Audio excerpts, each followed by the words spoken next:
হঠাৎই রায় এবং রায়ের বৌমণিকে বাড়িতে ডেকে এনে স্রোতের বিরুদ্ধে ষড়যন্ত্র করার চেষ্টা করলো সার্থকের বাবা। হ্যাঁ বন্ধুরা, ভিডিওতে লাইক দিয়ে দেখতে থাকুন। সার্থকের বাবা আটঘাট বেঁধে নেমে পড়ে স্রোত সার্থককে এক করার জন্য, ওদের অদৃশ্য ভালোবাসাকে বাস্তবে পরিণত করার জন্য। সার্থকের বাবা বলতে থাকে যে এরকম করে চুপ করে বসে থাকলে কোনো কিছুই হবে না। ছেলেটাকে যতই আমি উস্কাই না কেন, ছেলেটা একদমই একটা অপদার্থ হয়ে যায়, মোটেও বাবার মতন হয়নি, বরঞ্চ মায়ের মতনই হয়েছে আমার যা মনে হয়।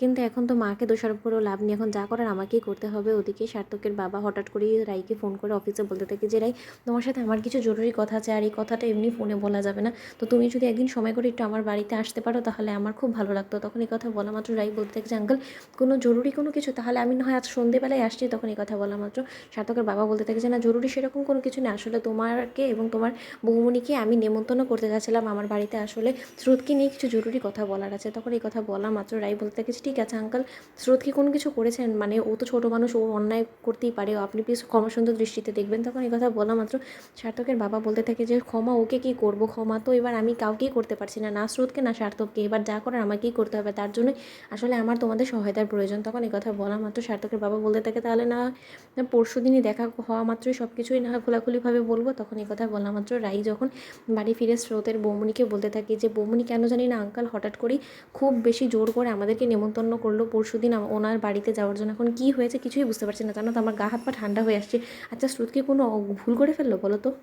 তখন হঠাৎ করেই রায়ের বৌমণির মাথায় আসে যে আচ্ছা উনি কোনো মতে সার্থকের সাথে স্রোতের বিয়ের কথা বলবে না তো, না তখন যদি এই কথাটা বলে বসে তখন আমরা কি বলবো, মানে তাকে তো কিছু না কিছু জবাব দিতে হবে।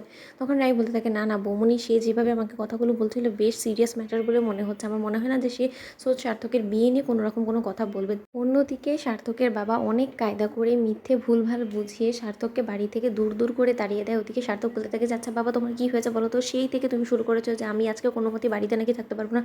কেন থাকতে পারবো না তুমি আমাকে বলো তো, আমার বাড়িতে আমি কেন থাকতে পারবো না বলো, এর কোনো জবাব তোমার আদেও আছে? তখন এই কথা বলা মাত্র সার্থকের বাবা বলতে থাকে আমার বাড়িতে আমি কাকে রাখবো না রাখবো সেই কৈফিয়ত নিশ্চয়ই আমি তোমাকে দেবো না সার্থক, তোমাকে আমি যে অর্ডারটা করেছি তুমি সেটাই শোনো। ওদিকে এটা বলতে না বলতেই যখন রায়ের বৌমণি এবং রায় সার্থকের বাড়িতে চলে আসে, ঠিক সেই সময়ই সার্থকের বাবা সে রায়ের বৌমণিকে বলতে থাকে এবং রায়কে বলতে থাকে যে আচ্ছা রায়, তোমাদের কি মনে হয় যে স্রোতের জন্য কি আদেও আমার ছেলে যোগ্য? তখন এই কথা শোনা মাত্র রায় চমকে ওঠে আর বলতে থাকে যে কি আঙ্কেল, আপনি ঠিক প্রশ্নটা কী করলেন, আমি ঠিক বুঝতে পারলাম না। ঠিক সেই সময় সার্থকের বাবা বলতে থাকে যে আমি বলতে চাচ্ছি যে সার্থককে কি তোমাদের স্রোতের যোগ্য বলে তোমার মনে হয়, আমি সেটা প্রশ্ন করেছি। এই কথা শুনে রায়ের বৌমণি হেসে ফেলার বলতে থাকে যে আঙ্কেল, আপনিও নিশ্চয়ই আমাদের সাথে ঠাট্টা করছেন তাই না, হঠাৎ করে এই প্রসঙ্গ নিয়ে কেন আপনি কথা বলতেন বলুন তো, আর আপনার তো কিছু জরুরি কথা বলার ছিল আমাদের সাথে, সেই জরুরি কথাটা কি আঙ্কেল?